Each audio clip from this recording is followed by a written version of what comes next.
1768. By the beginning of 1768, Boston was no longer simply a busy colonial port. It had become the center of imperial tension in North America. The Townshend duties remained in force. Customs officials operated with renewed authority. Non-importation agreements had spread through merchant communities. Newspapers carried arguments defending colonial rights and criticizing imperial policy.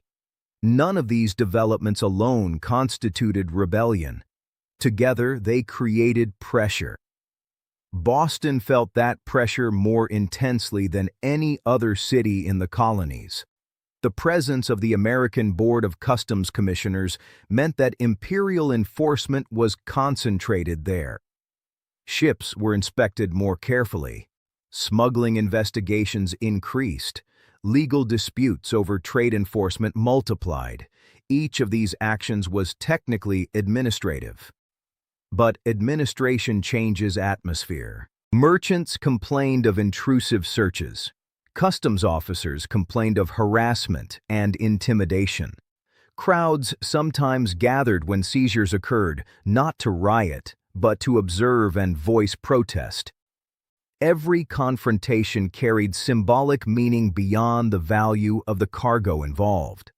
Boston's political culture amplified these tensions. Public meetings were frequent.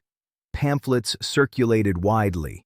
Local leaders debated how far resistance should go without provoking open conflict. Some urged caution, warning that direct confrontation would justify harsh response from London. Others argued that continued submission would erode colonial rights permanently. Meanwhile, imperial officials reported the situation with growing alarm. To governors and customs administrators, Boston appeared dangerously unstable. The combination of economic resistance, public criticism, and occasional crowd intimidation suggested that imperial law might soon be impossible to enforce without additional support. Their reports traveled across the Atlantic. In London, these reports shaped perception. British officials did not see Boston as merely argumentative.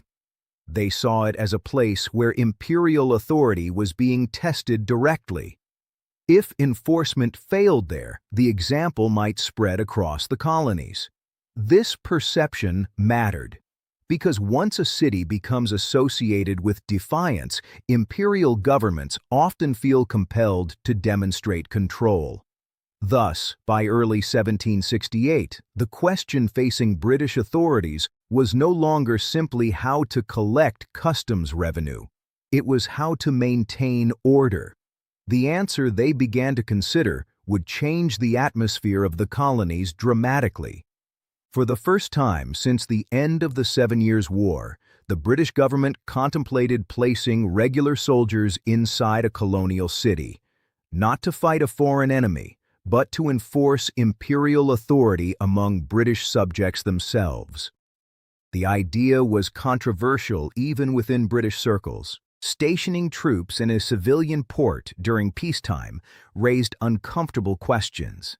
It suggested that ordinary administrative enforcement might not be sufficient. It also risked transforming political disagreement into military confrontation. Yet to imperial officials responsible for maintaining order, the calculation was straightforward. If civil authority faced intimidation, military presence could stabilize it. The decision had not yet been executed, but it was moving closer. Boston in early 1768 still looked like a normal port city. Ships arrived, markets opened, merchants bargained over cargo. But beneath that routine lay a new possibility. The possibility that soldiers might soon walk its streets. In June of 1768, an incident in Boston Harbor transformed political tension into public confrontation. The ship involved was called the Liberty. It belonged to John Hancock, one of Boston's most prominent merchants. Hancock was wealthy, well known in the city's commercial networks. and increasingly associated with colonial resistance to imperial taxation. Like many merchants operating within the Atlantic trading system, his ships navigated a complex world of customs duties and smuggling accusations. British customs officials had long suspected that the Liberty had unloaded cargo without paying the required duties. In 1768, they decided to act. Customs officers boarded the vessel and placed it under seizure, claiming that it had illegally unloaded wine without proper customs declaration. The ship was taken into custody and moved under the control of imperial authorities. To British officials, the seizure represented enforcement of existing law. To many Bostonians, it represented something else entirely. Crowds gathered quickly along the waterfront. The Liberty was not simply another merchant ship.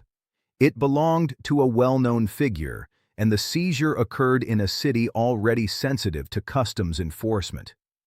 Rumors spread that the officers had acted aggressively and unfairly. Anger grew. The crowd that assembled near the harbor did not begin with violence. Many came simply to watch or protest verbally. But crowds have their own momentum. As more people arrived, the atmosphere changed. Shouting began. Some members of the crowd surrounded the customs officers involved in the seizure. Others followed them through the streets. The officials found themselves confronted not only with criticism, but with a growing sense of hostility. Eventually, the situation escalated. The customs officers were forced to seek refuge. One of their boats was damaged and pulled ashore. Demonstrators shouted accusations that imperial officials were abusing their power and targeting colonial merchants unfairly. The violence remained limited. No one was killed. But the symbolism of the moment was unmistakable. Imperial authority had attempted to enforce trade law. A crowd had responded with intimidation and property damage. The event suggested that customs enforcement in Boston might not be possible without greater protection. British officials interpreted the Liberty affair as proof of a dangerous trend. From their perspective, colonial resistance had crossed an important line. Argument and economic pressure were one thing. Mob intimidation of imperial officers was another. If customs officials could not operate safely, then the law itself was at risk. Reports describing the incident traveled quickly to London. The language used in those reports emphasized disorder. Boston was portrayed as increasingly hostile to imperial authority. Officials warned that the city might become uncontrollable if stronger measures were not taken. Colonial leaders viewed the same event differently. Many argued that the seizure had been unjust and deliberately provocative. They insisted that the crowd's anger reflected legitimate frustration with aggressive customs enforcement and vice-admiralty courts that bypassed local juries. Thus, the Liberty affair deepened the divide in interpretation. To Britain, it demonstrated the need for firmness. To colonists, it demonstrated the dangers of imperial overreach. The ship itself remained seized. The debate surrounding it spread far beyond Boston Harbor, because the Liberty affair introduced something new into the imperial conflict. Until that moment, resistance had largely been expressed through pamphlets, assemblies, and economic agreements. Now, a crowd had directly confronted imperial officers. For British officials responsible for maintaining order, that development changed the calculation. If civil authority could not operate safely in Boston, then civil authority might require support that only soldiers could provide. The Liberty affair did not bring troops immediately, but it made the possibility far more likely. Boston had moved from argument to confrontation, and London was watching. News from Boston crossed the Atlantic slowly, but when it arrived in London, it carried urgency. Reports describing the seizure of the Liberty and the hostile crowd that followed were read carefully by British officials responsible for imperial administration. Governors, customs commissioners, and military advisors all examined the same question. Was civil authority in Boston still sufficient to maintain order? The answer, increasingly, appeared uncertain. From London's perspective, the pattern developing in Boston looked troublingly familiar. Customs enforcement had intensified under the Townshend program. Non-importation agreements had spread. Public meetings criticized imperial policy openly. Now a crowd had forced customs officers to retreat and damaged their property. Individually, each event might have seemed manageable. Together, they suggested erosion of authority. British leaders did not immediately interpret the situation as rebellion. Boston's residents were still British subjects. Colonial assemblies had not declared independence. Trade continued to flow. But the Liberty Affair demonstrated that imperial officials could be physically intimidated while attempting to enforce the law. That possibility altered the imperial calculation. Law without enforcement is fragile. If customs officers feared for their safety, enforcement would weaken.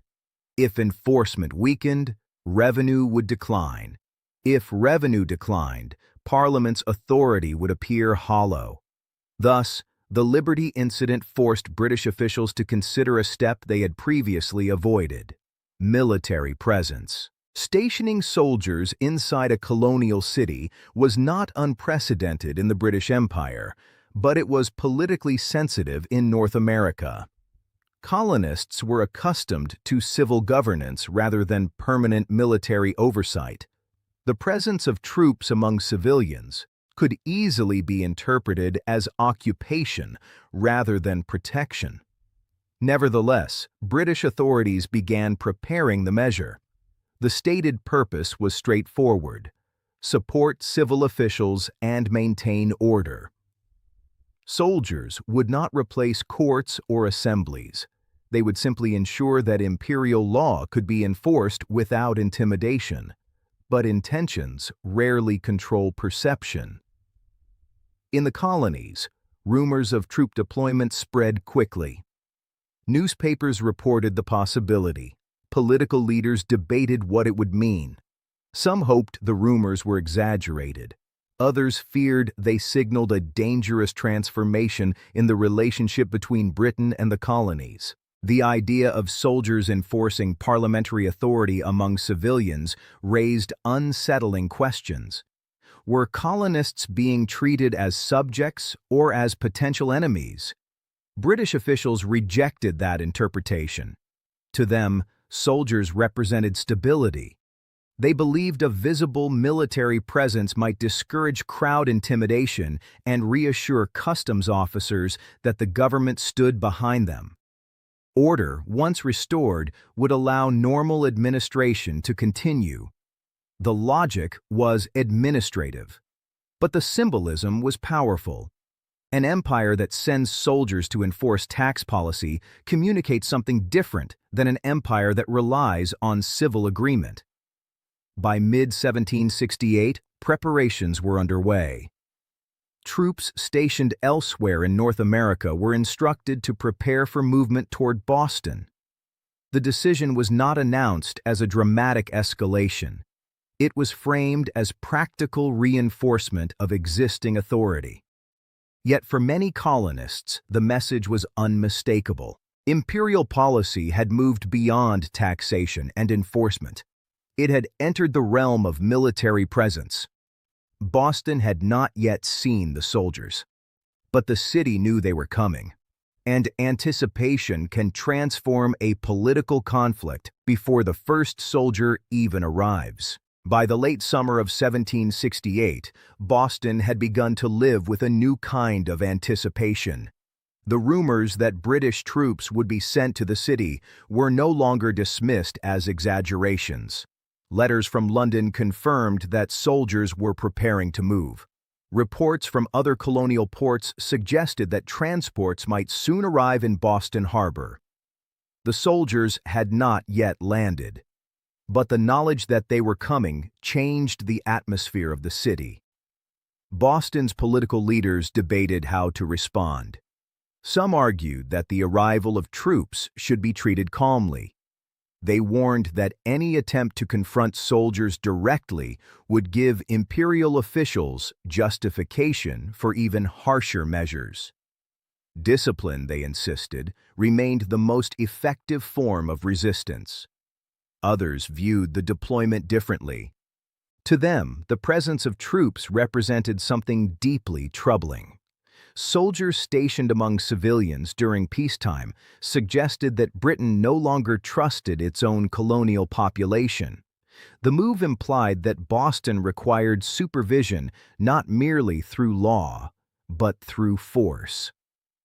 Public meetings discussed these fears openly.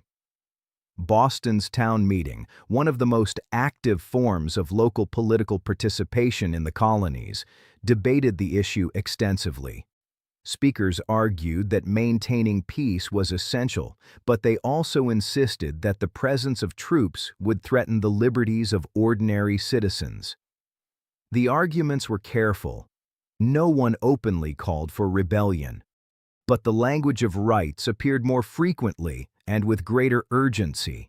At the same time, imperial officials in Boston prepared for the arrival of the soldiers. Customs commissioners and royal administrators expected that a military presence would stabilize enforcement of the Townshend duties.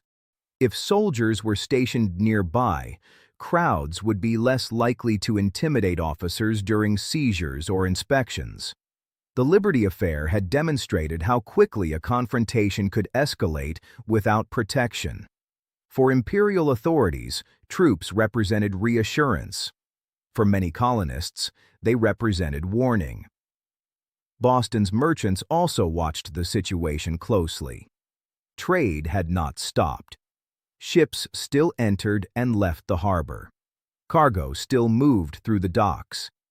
Yet every merchant understood that the arrival of troops would transform daily life around the waterfront.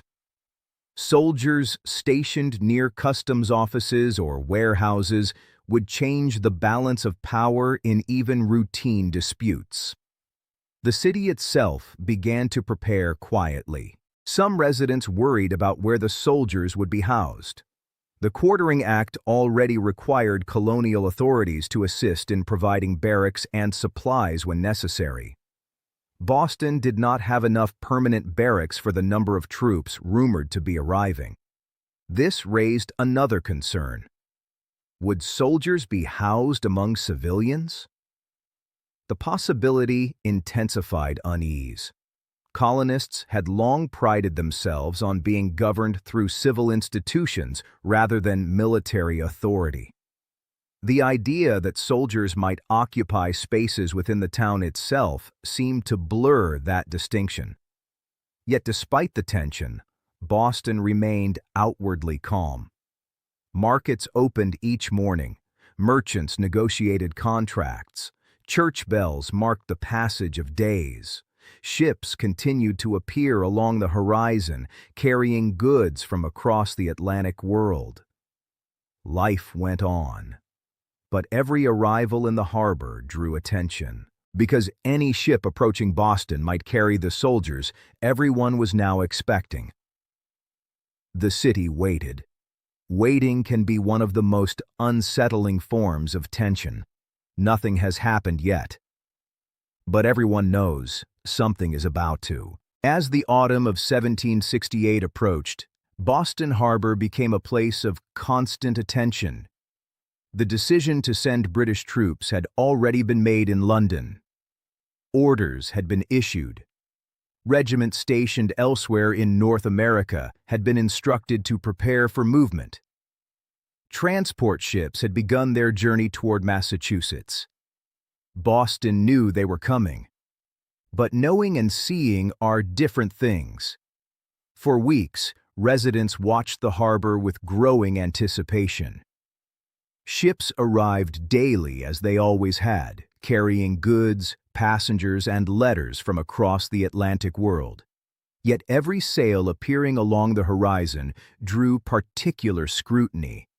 Could this be the transport? Merchants paused along the docks to watch incoming vessels. Harbor pilots studied distant silhouettes against the water. Even ordinary citizens walking along the waterfront slowed to observe ships entering the harbor channel. The expectation of troops had become part of the city's daily rhythm. Boston's leaders continued urging restraint. Public meetings emphasized the importance of avoiding confrontation. If soldiers arrived, they argued, the best response would be discipline and calm. Any violent reaction would confirm British fears that the city required military supervision. Yet calm was not the same as acceptance. The prospect of troops occupying the city weighed heavily on many residents. Soldiers were symbols of imperial power. Their presence would remind everyone that the dispute over taxation and authority had moved beyond debate and enforcement. It had reached the edge of military involvement. British officials saw the situation differently. From their perspective, the arrival of troops represented stabilization. Once soldiers were present, customs officers could perform their duties without intimidation. Crowds would think twice before interfering with enforcement. Order would return to a city that appeared increasingly defiant. Both interpretations awaited the same moment. The moment when sails carrying red-coated soldiers would finally appear at the entrance to Boston Harbor. As September drew to a close, that moment arrived. Early one morning, ships bearing British troops entered the harbor. Their appearance was unmistakable. The vessels moved slowly through the channel, escorted by harbor pilots familiar with the shoals and currents of Massachusetts Bay. Their decks were crowded with soldiers in red coats, their muskets stacked neatly beside them. Word spread quickly through the city. British regiments had arrived. Crowds gathered along the waterfront to watch the ships approach the docks. There was no riot, no immediate clash. People observed in tense silence as the transports anchored and preparations began for the soldiers to disembark. For the first time in decades, regular British troops were about to take up positions inside a major colonial city. Boston had argued with imperial authority before. Now it would live beside it. The soldiers had not yet stepped onto the streets. But the conflict between Britain and the colonies had crossed a new threshold. The Empire had sent troops, and Boston was about to receive them. When the British transports anchored in Boston Harbor in the autumn of 1768, the moment carried an unmistakable weight. The ships had crossed the Atlantic carrying regiments of regular British soldiers. These were not temporary patrols passing through the harbor. They were infantry units ordered to take up positions within the city itself. Crowds gathered along the waterfront as the soldiers began to disembark. The scene unfolded slowly. Officers directed their men in orderly lines as boats ferried them from the transports to the docks. Red coats and white crossbelts became visible along the shoreline as soldiers stepped onto Boston's piers carrying muskets and packs. There was no battle. There was no riot. But the symbolism of the moment was unmistakable. For the first time in living memory, large numbers of British regular troops had entered a major colonial city during peacetime. Their presence was not directed against a foreign enemy. It was meant to support imperial authority among British subjects themselves. Boston watched carefully. Some residents observed in silence. Others muttered anger as the troops marched through the streets. A few attempted to maintain calm, reminding their neighbors that open confrontation would only justify the government's decision. The soldiers themselves followed orders. Many of them had little understanding of the political arguments surrounding the Townshend Acts or colonial resistance. They were professional soldiers sent where their commanders instructed them to go. Their task was simple: assist civil authorities and maintain order. Yet the sight of armed troops moving through Boston's narrow streets changed the city immediately. Military drums echoed between wooden buildings. Officers organized formations in public squares. Muskets and bayonets glinted in the afternoon light. The physical presence of imperial power could no longer be ignored. The soldiers required places to stay. Boston did not possess enough barracks to house the arriving regiments. Imperial officials therefore began arranging temporary quarters. Some soldiers were housed in existing barracks on nearby islands. Others occupied public buildings and warehouses, while longer-term arrangements were debated. This issue quickly became another point of tension. Colonists feared that soldiers might eventually be quartered directly among civilian households. The Quartering Act allowed British authorities to request assistance in housing troops when necessary, but many residents viewed the possibility as a violation of personal liberty. Even when soldiers remained in public buildings, their presence shaped daily life. Patrols moved through the streets. Guards stood near customs offices and government buildings. Military discipline and civilian commerce now shared the same space. Boston had argued with imperial authority for years. Now authority stood on its streets in uniform. The arrival of the redcoats did not immediately produce violence, but it altered the relationship between Britain and the colonies in a visible and permanent way. The conflict that had once existed in pamphlets and assemblies had become physical. Boston was no longer only a place of protest. It had become a garrison town. Once the British regiments had settled into Boston, the city entered a new and unfamiliar phase. For the first time, civilians and professional soldiers shared the same streets in large numbers. At first, the interaction was cautious. Residents watched the troops with curiosity and suspicion. Soldiers, in turn, observed the city they had been sent to stabilize. Many of them had arrived from other parts of the British Empire and knew little about the political conflict unfolding in the colonies. Boston quickly discovered that living beside soldiers was different from merely hearing about them. Red-coated patrols appeared near the harbor and customs offices. Guards stood outside government buildings. Officers moved through the streets with the authority that came from military command. These sights were not violent, but they were constant. Merchants conducting business along the waterfront now passed soldiers posted near the docks. Shopkeepers saw military patrols walk past their doors. Citizens attending public meetings were aware that troops were stationed only blocks away. The presence of soldiers altered how ordinary disputes unfolded. Arguments that might once have remained private now carried greater tension. A disagreement between a civilian and a soldier could attract crowds quickly. Insults were exchanged more frequently as residents expressed their resentment openly. Boston had always been a lively port city, but the mixture of civilian pride and military discipline created friction. Some soldiers sought work during their free time to supplement their pay. This practice angered many laborers and artisans who believed soldiers were competing for jobs meant for civilians.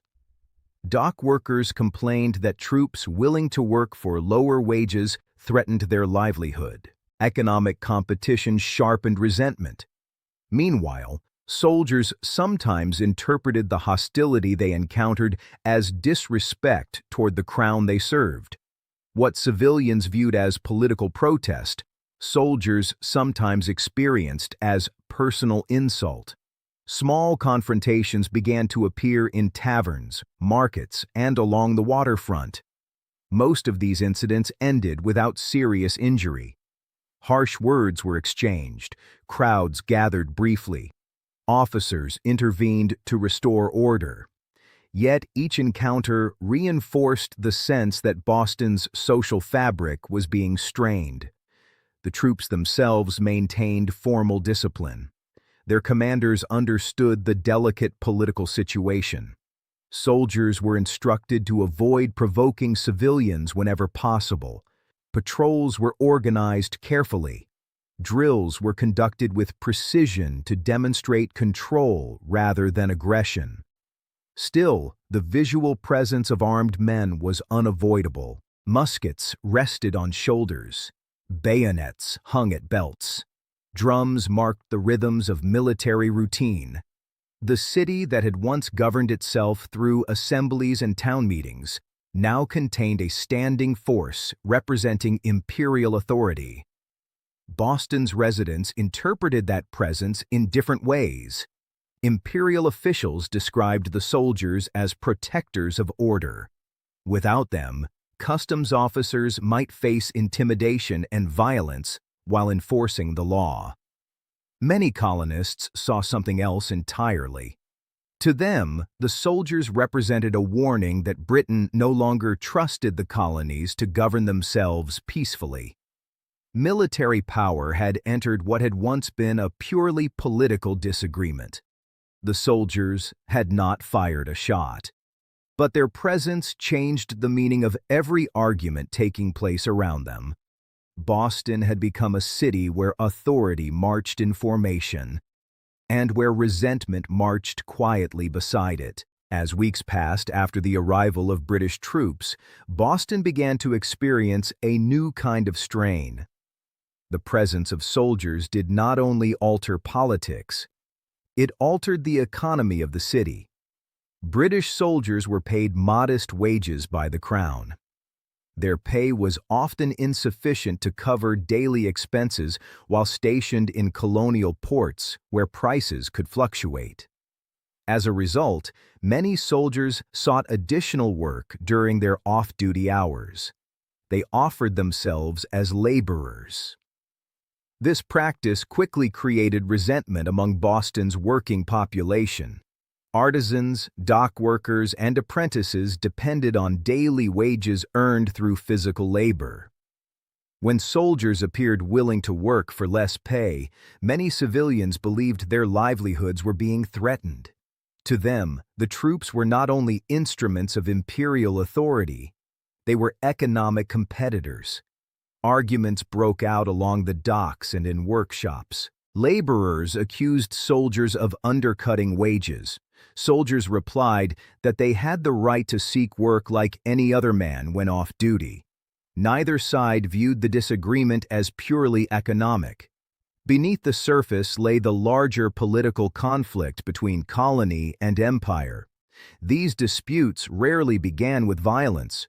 They began with words.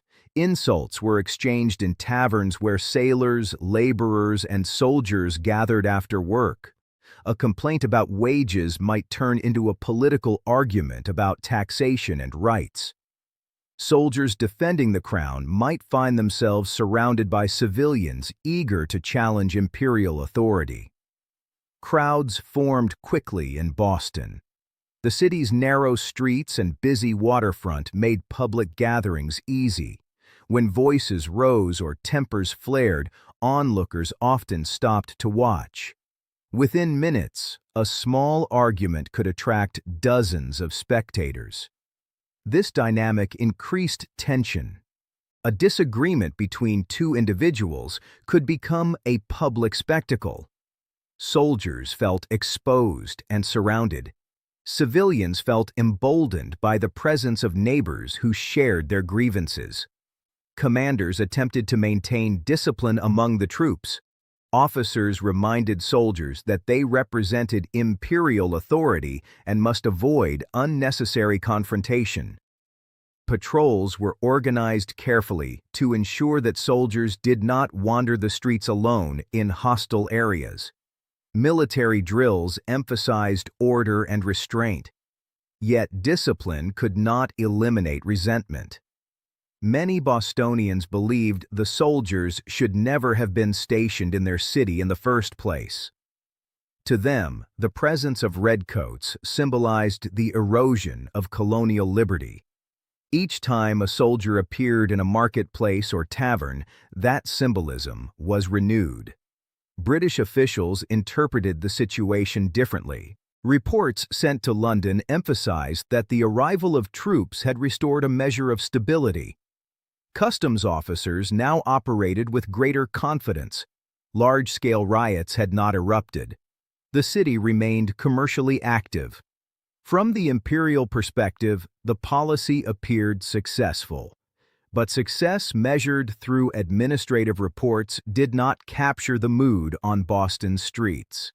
The tension there was quiet but persistent. Civilians watched soldiers with suspicion. Soldiers watched crowds with caution. Each small dispute deepened the sense that Boston had become a place where authority and resistance lived side by side. The soldiers had been sent to maintain order, yet their presence ensured that the conflict between Britain and the colonies could no longer remain abstract. Every argument about wages, trade, or politics now occurred in the shadow of muskets. Boston continued its daily routines. Ships entered the harbor. Merchants negotiated cargo. Workers hauled goods across the docks. But beneath those routines, the city's atmosphere had changed. Authority and resentment were sharing the same streets, and neither intended to leave. From London's perspective, the arrival of troops in Boston appeared to achieve its intended purpose. Reports sent across the Atlantic described a city that had calmed since the Liberty Affair. Customs officials were able to perform their duties without the same level of intimidation they had faced earlier. Large mobs had not reappeared. Merchants continued conducting business. Imperial administrators interpreted these developments as signs of restored order. To them, the policy seemed vindicated. The decision to send troops had not produced widespread rebellion. Instead, it had demonstrated that the British government possessed both the authority and the willingness to enforce its laws. The presence of soldiers had discouraged the kind of crowd intimidation that had threatened customs officers in previous months. Thus, many officials in London believed the crisis in Boston had been contained. Parliament continued to defend the Townshend duties as legitimate exercises of imperial authority. The taxes themselves were relatively small, and British leaders remained confident that colonial resistance would eventually weaken once merchants tired of economic sacrifice. The strategy appeared straightforward. Maintain the duties, support enforcement, allow time to weaken resistance. Yet the view from Boston differed sharply. While the city had not erupted into open revolt, the presence of troops had changed how colonists interpreted imperial authority. Soldiers marching through the streets signaled that the dispute between Britain and the colonies had moved beyond political debate. Military power now stood behind parliamentary policy. To many colonists, this transformation carried troubling implications. The British Constitution, as they understood it, relied on civil government and the rule of law rather than military oversight. The stationing of troops in a civilian city during peacetime appeared to contradict that tradition. It suggested that colonial grievances would be answered not only with arguments and laws, but with armed force. This perception deepened mistrust. Even colonists who opposed riots or mob action found the presence of soldiers unsettling. The troops had not fired their muskets, Yet their very existence in the city raised questions about the future relationship between Britain and its American colonies. Political writers across the colonies discussed these concerns in increasing detail. Newspapers reprinted essays arguing that standing armies in peacetime threatened liberty. Pamphlets reminded readers that British political tradition had long warned against the dangers of military power overshadowing civil institutions. The debate widened. Boston was no longer the only colony watching the situation. Other colonial cities observed the developments closely. If troops could be stationed in Boston to enforce parliamentary authority, could the same policy be applied elsewhere? The possibility encouraged renewed communication among colonial leaders. Thus, while London believed the crisis had stabilized, colonial networks of discussion continued to expand. Imperial authority had succeeded in establishing visible control within Boston, but it had not restored confidence. Instead, the presence of troops ensured that the conflict between Britain and the colonies remained constantly visible. Every patrol through Boston streets reminded residents that political disagreement now carried a military dimension. From London, the city looked orderly. From Boston, it felt occupied. Both interpretations coexisted. Neither resolved the underlying conflict. The empire had entered a new stage, one in which peace was maintained not by agreement, but by the quiet presence of soldiers. By the end of 1768, Boston had become more than a single colonial city experiencing tension with imperial officials. It had become a symbol. News traveled steadily between the colonies through newspapers, merchant correspondence, and private letters carried by ship and rider. Reports describing the arrival of British troops spread quickly from Massachusetts to other colonial ports. Readers in Philadelphia, New York, and Charleston learned that soldiers now marched openly through the streets of Boston. The image carried powerful meaning. Many colonists saw the deployment as evidence that Britain had chosen military enforcement rather than political compromise. The Townshend duties had already stirred opposition.